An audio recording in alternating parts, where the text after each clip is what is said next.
Olá, muito bom dia a você que está sintonizado na Rádio Assembleia do Maranhão, a 96.9 FM. Agora se conecta diretamente com a Rádio Senado de Brasília.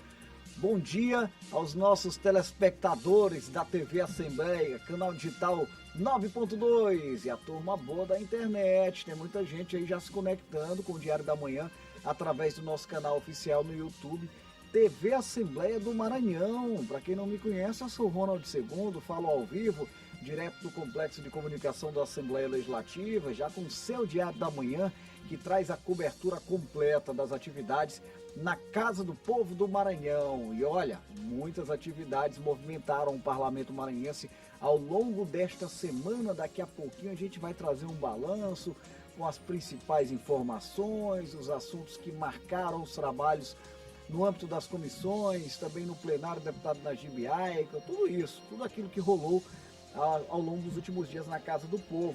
Nós vamos falar sobre educação no nosso quadro de entrevista desta sexta-feira, não é isso? Com o secretário adjunto de Gestão do Ensino e da Aprendizagem da Secretaria de Estado da Educação, o senhor Assis Filho, vai estar comigo aqui, falando sobre os avanços da educação no Maranhão, os investimentos do governador Carlos Brandão no fortalecimento deste importantíssimo setor que é a educação. Tem previsão do tempo com a Paula Torres ou algo mais? Paula está batendo um papo com São Pedro para saber se chove ou não chove. Daqui a pouquinho ela traz as informações para a gente. Vamos falar sobre campanhas também sociais, sobre as demais atividades da Assembleia Legislativa do Estado do Maranhão e muito mais. Eu conto com a sua audiência, com a sua participação. O nosso contato é o 98, anota aí, DDD 98 999617478. DDD 98 999617478. Faça como o seu Aldo Malheiros, lá no Vinhais. Manda mensagem pra gente logo cedo aqui no WhatsApp. Alô, seu Aldo, um abraço aí pra toda a turma boa do Vinhais, que tá sempre conectada com a gente. Um abraço também pra dona Raimundinha, que tá ligadinha com a gente lá no Jardim das Margaridas, pra quem não sabe, região do Quatraque ali, pertinho do Quatraque 5, do Planalto 1003. Turma boa aí, conectada com as atividades do Parlamento Maranhense, através do Diário da Manhã, que começa agora, sextou, hashtag só que não, tem muito trabalho, nesta sexta-feira, dia 3 de julho de 2026. Bora começar o programa, trazendo ao vivo a repórter Stephanie Souza, tem informações pra gente sobre as atividades na Assembleia Legislativa. Ei, Stephanie, é com você, bom dia. Oi, Ronald, bom dia a você, bom dia a todos. Pois é, a semana no Parlamento foi um pouco mais curta, na verdade, por conta do feriado de São Pedro e logo depois, em respeito ao dia de São Marçal, teve ponto facultativo, mas muita coisa aconteceu na Casa do Povo, viu? Na última quarta-feira, foi realizada a primeira sessão plenária do mês de julho e eu destaco alguns pronunciamentos importantes que foram feitos aqui nesta tribuna. O deputado Wellington do Curso, por exemplo, repercutiu a decisão do Tribunal Superior Eleitoral e discursou sobre a manutenção do mandato dele e também do deputado Fernando Braide. A deputada Micael Damasceno criticou, por exemplo, também a questão do atendimento que recebeu da Secretaria Municipal de Trânsito e Transporte ao ter buscado soluções e respostas sobre denúncias de líderes religiosos que estavam tendo dificuldades para realizar algumas atividades evangelísticas em alguns locais aqui da capital. A presidente do parlamento, a deputada Iracema Vale, inclusive se solidarizou com a parlamentar e solicitou a SMTT um pronunciamento oficial sobre o ocorrido. Ainda na quarta-feira, Ronald, na sala das comissões, foi realizada uma reunião da Frente Parlamentar Católica, presidida pela deputada Helena Duailib, em que se reuniram integrantes do governo, também líderes religiosos e representantes de sociedade civil organizada para debater sobre estratégias de combate às drogas e também o acolhimento de pessoas que são dependentes químicos. E ontem, quinta-feira, foi realizada mais uma vez a sessão plenária e a sessão foi marcada por pronunciamentos também. O deputado Antônio Pereira, por exemplo, falou a esta tribuna sobre a abertura da Expo Imp, uma importante feira agropecuária realizada no município de Imperatriz, que será realizada a abertura amanhã, dia 4 de julho. A deputada doutora Helena do Ailib também aproveitou o momento da fala à tribuna para parabenizar o Corpo de Bombeiros pelo Dia Nacional do órgão, do Dia Nacional do Corpo de Bombeiros, realizada ontem, no dia 2 de julho, e falou sobre o reconhecimento do trabalho dos militares aqui no Maranhão. Ainda na quinta-feira, durante o período da tarde, foi realizada uma sessão solene, que foi uma iniciativa da deputada estadual Janaína, que fez a entrega de 2 títulos de cidadão maranhense destinadas ao senhor Jorge Soares Lira e também à doutora Cláudia Renata Boni. Essa homenagem foi feita pelas contribuições dessas 2 personalidades para o Estado.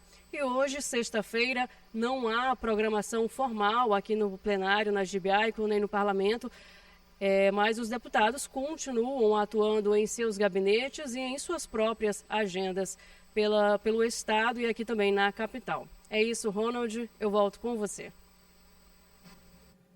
Valeu, Stephanie. Obrigado pelas informações, né? Stephanie falou muito bem, né? Mesmo diante do feriado de São Pedro, logo na segunda-feira, e das celebrações em torno do tradicional festejo de São Marçal, a Assembleia Legislativa teve, de fato, uma semana agitada, com muitos temas e assuntos debatidos, muito trabalho no Palácio Manuel Beck, na sede do Parlamento Maranhense. Você pode acompanhar mais detalhes sobre todo esse trabalho através do nosso site al.ma.leg.br. Por falar em trabalho, a gente resume a sessão plenária de ontem, como é que foi a movimentação, aquilo que marcou, os pronunciamentos da tribuna. Acompanhe os detalhes na reportagem. O deputado Francisco Najib destacou a destinação de emendas parlamentares de sua autoria para a reforma da MA 123 na região de Codó, com apoio do governo do estado. A deputada doutora Helena do Ailib parabenizou o aniversário do Corpo de Bombeiros do Maranhão. Os bombeiros são exemplos de coragem, disciplina, solidariedade e compromisso com o bem comum. Estão presentes nos momentos mais difíceis, levando socorro, esperança e segurança à nossa população. Deixo aqui o meu reconhecimento especial ao Corpo de Bombeiros Militar do Maranhão e principalmente a cada um dos bombeiros e bombeiras que estão todos os dias nas ruas, homens e mulheres que honram a farda com bravura, competência e espírito de missão, tornando-se motivo de orgulho para o nosso Estado. O deputado Ricardo Arruda também destacou a destinação de emendas parlamentares de sua autoria para a aquisição de viaturas militares para a região de Grajaú. O deputado Antônio Pereira falou sobre a realização da grande cavalgada que vai acontecer durante a Expo Imp em Imperatriz. Há 33 anos, essa será a 33ª edição da grande cavalgada. Não sei se é a primeira ou a segunda maior cavalgada do Brasil. Estaremos ali acontecendo na próxima quarta-feira, no próximo sábado, dia 4. Todos estão convidados para a 56ª exposição Expo Imp de Imperatriz e para a 33ª cavalgada que acontecerá ali no próximo sábado em Imperatriz. Mais informações sobre as atividades na Assembleia Legislativa do Estado do Maranhão você pode acompanhar através do nosso site al.ma.leg.br, e a gente viu aí o pronunciamento do deputado Antônio Pereira, primeiro vice-presidente da Casa, e dos demais deputados e deputadas. Todos estão disponíveis através do nosso canal oficial no YouTube. Acesse lá, youtube.com. Na barra de buscas, TV Assembleia do Maranhão, você vai encontrar os pronunciamentos, as transmissões das sessões plenárias, as solenidades e todas as reportagens produzidas pelas equipes da TV Assembleia. Agora a gente vai abrir o nosso quadro de entrevista, que traz uma pauta fundamental para o desenvolvimento do Estado do Maranhão, que é a pauta da educação. Começa agora o bate-papo. Entrevista.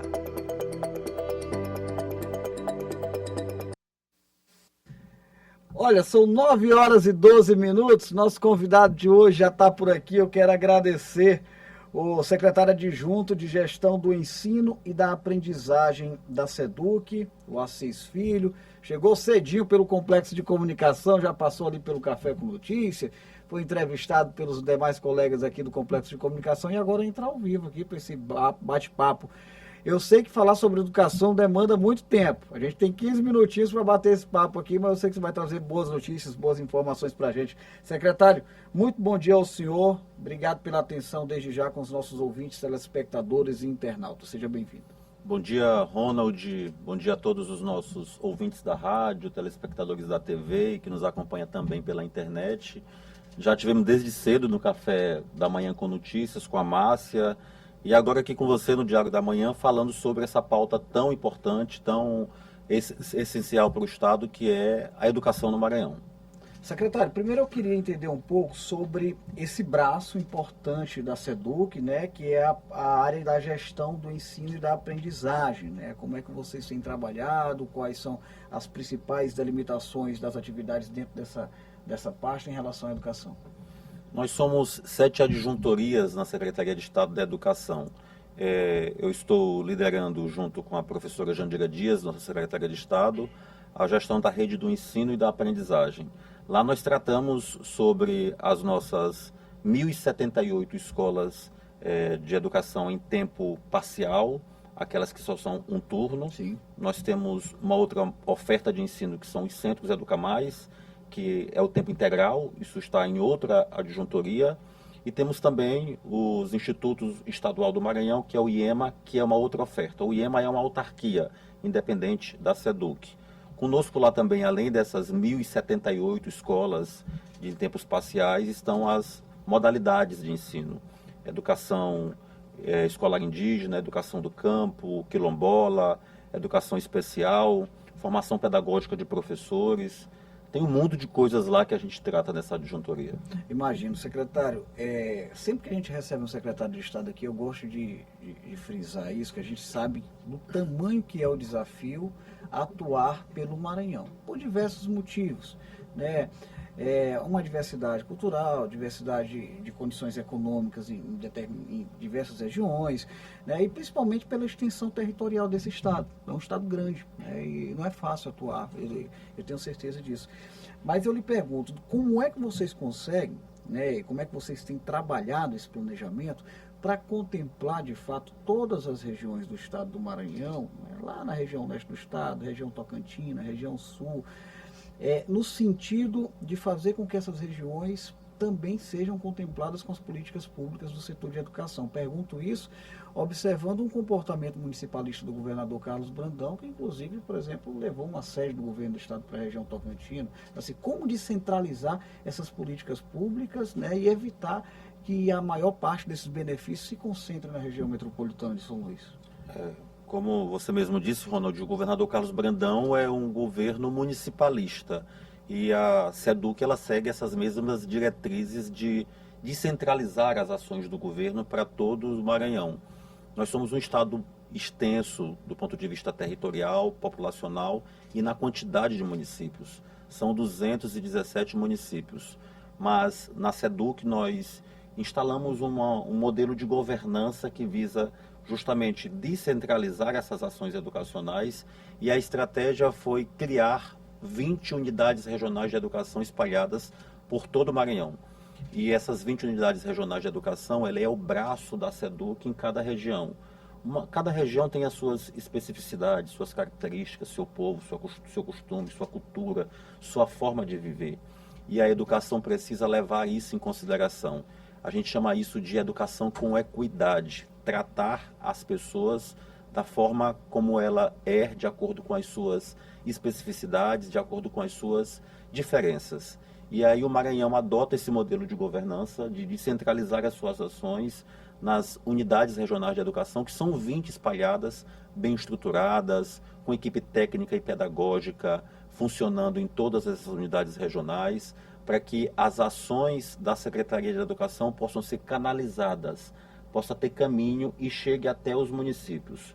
Para além desse modelo de governança descentralizado nas 20 unidades regionais de educação, nós temos potencializado o regime de colaboração com os municípios. chamado as SEMEDs, as Secretarias Municipais de Educação, para dentro do processo, dialogando com as unidades regionais e dialogando conosco na SEDUC. O governo dialogando com as prefeituras para que a gente possa, de forma conjunta, em regime de colaboração, dividindo responsabilidades, atacar os indicadores que ainda estão presentes na sociedade e planejar de forma conjunta e em rede um modelo educacional que vise chegar em todo o Maranhão.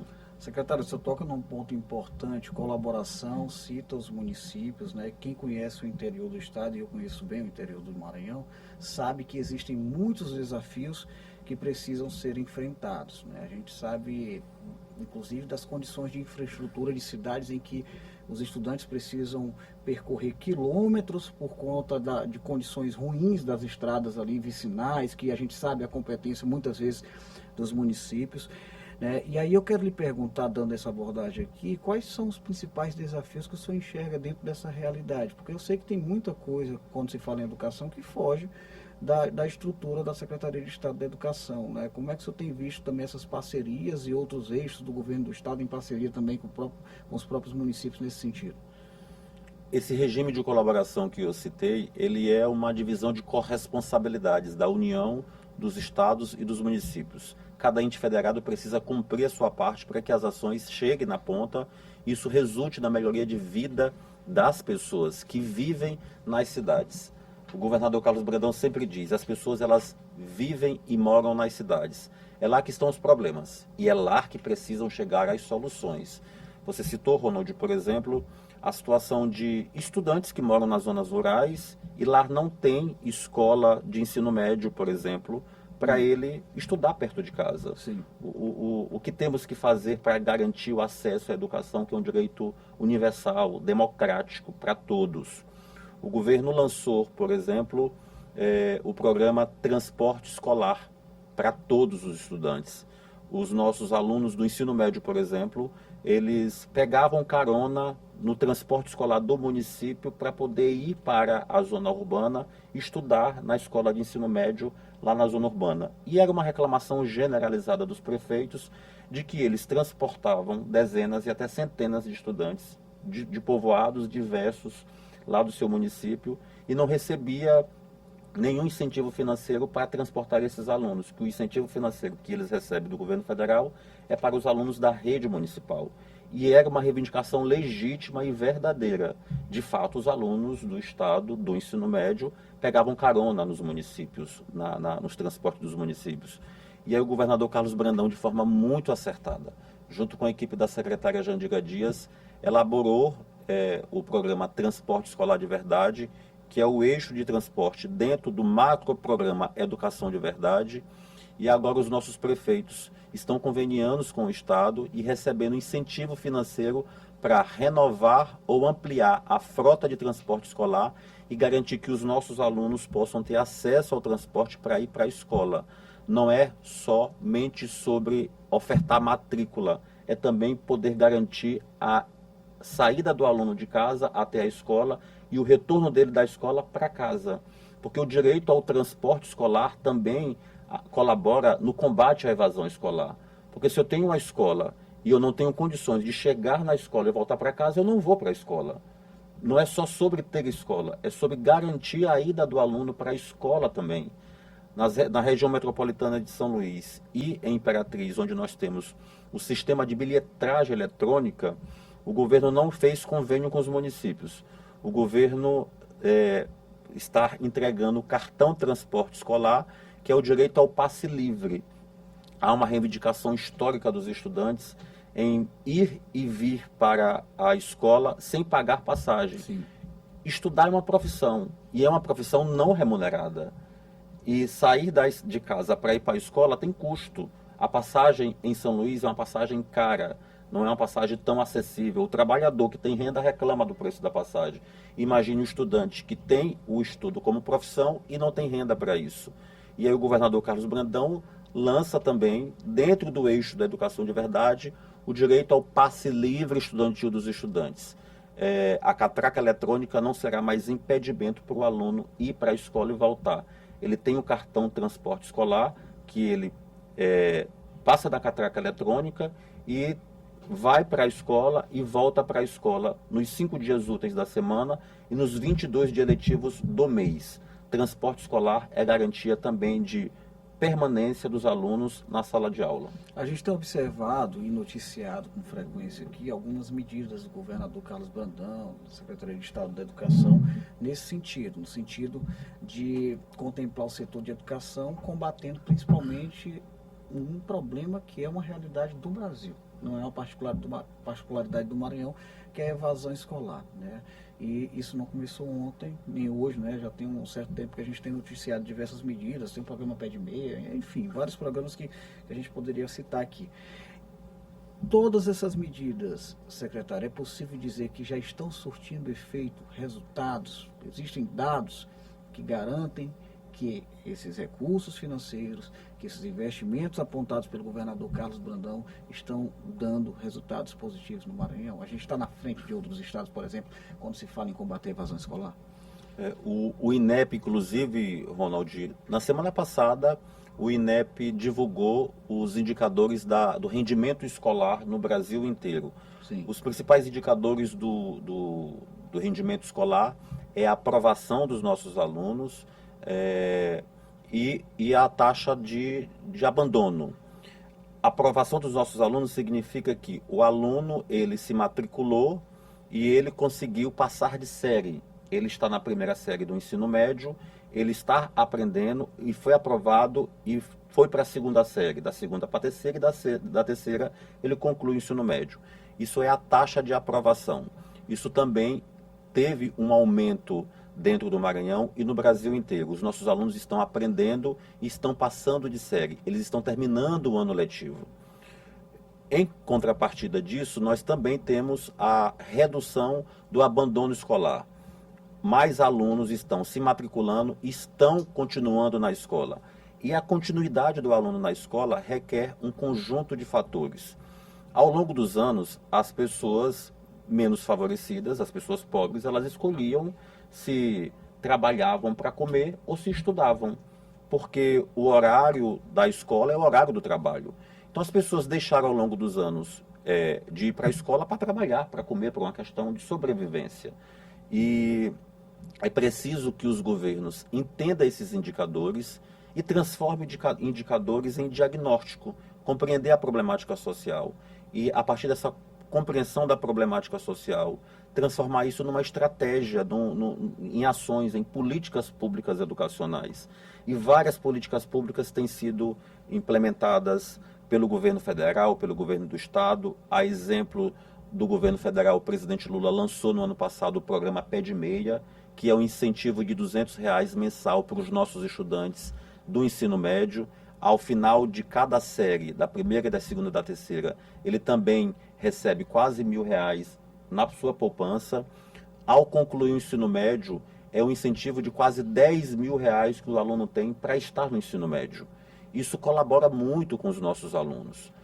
Mas não só o programa Pé de Meia que está sendo decisivo para combater a evasão escolar, uma iniciativa do governo federal. Mas o governo Carlos Brandão lançou o programa Educação de Verdade, que tem vários eixos. Eu já falei aqui, Ronald, do eixo do transporte escolar. Sim. É preciso falar também sobre o eixo da alimentação escolar. Segurança alimentar para os nossos alunos. Ninguém aprende de barriga vazia. O aluno vai para a escola para estudar e muitas das vezes a única refeição que ele faz no dia é a refeição na escola. Durante anos o Maranhão ofereceu suco de bolacha para os nossos estudantes. Isso não é segurança alimentar para ninguém. O governador Carlos Brandão decretou o fim do suco com bolacha nas escolas e agora não somente as escolas em tempo integral, como os Centros Educamais e os IEMAS, têm refeição. As nossas escolas de tempo parcial, aquelas que é só um turno, que são mais de 1.078 em todo o Maranhão, que antes ofertava só o suco com bolacha 9 horas da manhã ou 3 horas da tarde, oferece um lanche reforçado para os alunos às 9 horas, mas o almoço também no meio-dia. Quando ele sai da escola para ir para casa, ele já vai almoçado. Ele já chega em casa com almoço, feito a refeição. Que é fundamental. Que é fundamental. E o aluno que vem de casa para estudar à tarde, ele almoça junto com o aluno que está saindo. E tem uma nova refeição, e tem um lanche nas 3 horas da tarde. À noite ele janta, e aquele aluno que trabalha durante todo o dia e geralmente vai fazer o EJA à noite, ele chega do trabalho na escola e janta antes de entrar na sala de aula. Importante. Isso é segurança alimentar. Isso é dar condições para os nossos alunos poder assistir aula. Quando a gente fala de democracia, de acesso à educação e não garante o básico que é a alimentação, você não está falando de verdade daquele assunto. Segurança alimentar para os nossos alunos é determinante para a aprendizagem. Ninguém aprende de barriga vazia. A alimentação escolar, transporte escolar, a garantia de formação pedagógica para os nossos alunos, tudo isso colabora para reduzir a evasão escolar, reduzir o abandono da escola, porque a escola passa a ser um local mais atrativo, passa a ser um local onde onde os nossos alunos se sintam mais pertencentes. Secretário, como é que a Secretaria de Educação monitora a qualidade dessa alimentação? Eu pergunto isso porque é igual a atuação, por exemplo, de um goleiro no jogo de futebol. Quando se ele fizer alguma coisa errada, vira notícia. E a gente não vê em nenhum momento algum tipo de notícia negativa em relação à alimentação das escolas, como a gente também não vê nos restaurantes populares. A gente sabe que o governador Carlos Brandão ele tem priorizado esse tipo de medida voltada para a segurança alimentar. Então, meu questionamento é o seguinte: como é que vocês conseguem manter essa qualidade, né? Como é que faz esse monitoramento? Porque não é fácil, né? São muitas escolas espalhadas pelo Maranhão e eu tenho certeza que exige muito da equipe, né? São muitas escolas. Nós temos um setor responsável de alimentação escolar na SEDUC, que cuida só disso, que cuida do planejamento, do repasse financeiro, uma equipe de nutricionistas, porque essa alimentação ela segue um valor nutricional. E em cada escola, Ronald, nós temos a figura do gestor da escola e dos caixas escolares. O caixa escolar é formado por representantes da gestão da escola, de professores, dos alunos, dos pais dos alunos. E o monitoramento da qualidade dessa alimentação, ele é acompanhado por toda a comunidade escolar. Sim. Se o gestor da escola não está oferecendo um lanche e uma refeição de qualidade, o professor pode reclamar, o próprio aluno pode reclamar, e nós temos, inclusive, estimulado a criação de grêmios estudantis com o programa Mais Grêmio nas escolas. O professor pode reclamar, o pai do aluno pode reclamar. O governo faz esses repasses, mas o gestor da escola tem que prestar conta com o próprio governo desses repasses e prestar conta com o caixa escolar, prestar conta com a comunidade escolar. Então, a qualidade dessa alimentação ela é monitorada pela sociedade, pela comunidade escolar. Eu questionei isso porque com a potencialização das redes sociais, se a gente não tivesse uma alimentação de qualidade, isso era pauta negativa todo dia. Com certeza. Né? Inclusive, aqueles que se dizem insatisfeitos com o governo estariam trabalhando esse tipo de Com pauta. certeza. E é o que a gente não vê. Então, de fato, significa que está funcionando muito bem. Aí eu quero questionar o senhor também sobre uma outra... A gente percebe também um olhar muito atento para a questão da educação de tempo integral no estado do Maranhão. Né? Como é que ficam as projeções e perspectivas a nível de futuro, né? Como é que vocês estão olhando, de que maneira prioritária vocês estão olhando para esse tipo de ensino aqui no estado? A expansão da educação em tempo integral ela é uma tendência nacional, né, Ronald? No Maranhão nós temos o Instituto Estadual do Maranhão, o IEMA, presente em todas as unidades regionais, que oferece uma pedagogia diferenciada dos nossos alunos. Temos também os Centros Educamais, já são 160 Centros Educamais em todo o estado. Nos últimos 4 anos tivemos o maior crescimento da rede de ensino integral da história e essa expansão do ensino integral do Maranhão, ela continua. Semana passada, por exemplo, nós estávamos reunidos com a secretária Jandira, eu, a professora Sônia, que é a secretária de Educação de Tempo Integral, onde a gente pretende expandir no próximo semestre mais 20 escolas que hoje são de tempo parcial para passar a ser também em tempo integral. mas isso requer todo um planejamento, todo um estudo. Não dá para transformar uma escola de tempo parcial em tempo integral de uma hora para outra. Não é tão simples. Não né? é tão simples, porque o professor de 20 horas precisa passar a ser professor de 40 horas semanais. Se ele está só pela manhã, ele precisa estar de manhã e à tarde. Nós vamos ter alunos, se eu tenho 500 alunos numa escola em tempo parcial, se ela passa a ser em tempo integral, eu reduzo as matrículas para 250, porque eu não posso ter 250, eu não tenho mais de 250 alunos de manhã e 250 à tarde. Perfeito. Eu tenho 250 de manhã e de A tarde. capacidade, por exemplo, de uma sala de aula, né? Se a gente for falar na prática, né? Você não consegue ampliar. Exatamente. Porque aí já tem uma estrutura física. Aí tem envolvida. a questão de uma estrutura física, uma escola de 8 salas de aulas que atende 500 alunos, que foi o exemplo inicial que eu dei. Certo. Se eu transformo essa escola de tempo parcial com 8 salas de aulas, que atende 500 alunos, para o tempo integral, eu não tenho mais capacidade física de receber 500 alunos, porque eu não atendo mais 250 de manhã e 250 à tarde, eu atendo 250 de manhã e de tarde. E o Estado precisa saber o que é que vai fazer com os 250 que estavam matriculados lá. É interessante essa explicação do senhor, porque o cidadão que está ali de frente para a escola, deveria funcionar o dia todo essa escola. Por que a escola não já está pronta? Por que o governo não faz? E aí é por isso que é importante o que o senhor está explicando para a gente. Exatamente. Aí porque tem pais e tem alunos que ainda optam pelo tempo parcial. Tem aluno que quer estudar de manhã, mas quer fazer um estágio, quer ajudar os pais, quer trabalhar à tarde, e ele opta pelo tempo parcial. Sim. E tem aluno que opta e prefere o tempo integral. Portanto, o Estado tem que fazer a oferta dos dois modelos, garantir os dois modelos. Mas ao garantir a expansão das escolas em tempo integral, tem que garantir que não haja represália de matrículas, ou seja, no exemplo que eu estava dando no princípio, uma escola que ofertava 500 matrículas e agora só vai atender 250, o Estado precisa garantir que esses outros 250 também tenham escolas para estudar. Perfeito. Olha, eu gostaria de estender esse bate-papo aqui. Infelizmente a gente não consegue por conta do horário com a TV Assembleia. Já tem uma semana no Parlamento, mas é muito bom falar sobre educação e melhor ainda observar esse otimismo gerado por conta das medidas do governo do Estado do Maranhão, uma projeção positiva. São informações que de fato geram otimismo e a gente vai seguir, claro, sempre acompanhando todo esse trabalho. Leve nosso abraço aos servidores da Secretaria de Estado da Educação. Eu quero agradecer ao Assis Filho, secretário adjunto de Gestão do Ensino e da Aprendizagem da SEDUC. Muito obrigado, secretário. Obrigado, Ronald. Obrigado aos nossos ouvintes, telespectadores aqui do Diário da Manhã. Você vai retornar em outra oportunidade. Espero que com notícias boas, igual vai o senhor ter mais hoje, notícias boas. Olha, a entrevista com o secretário você pode revê-la por meio do nosso canal oficial no YouTube. Acessa lá TV Assembleia do Maranhão.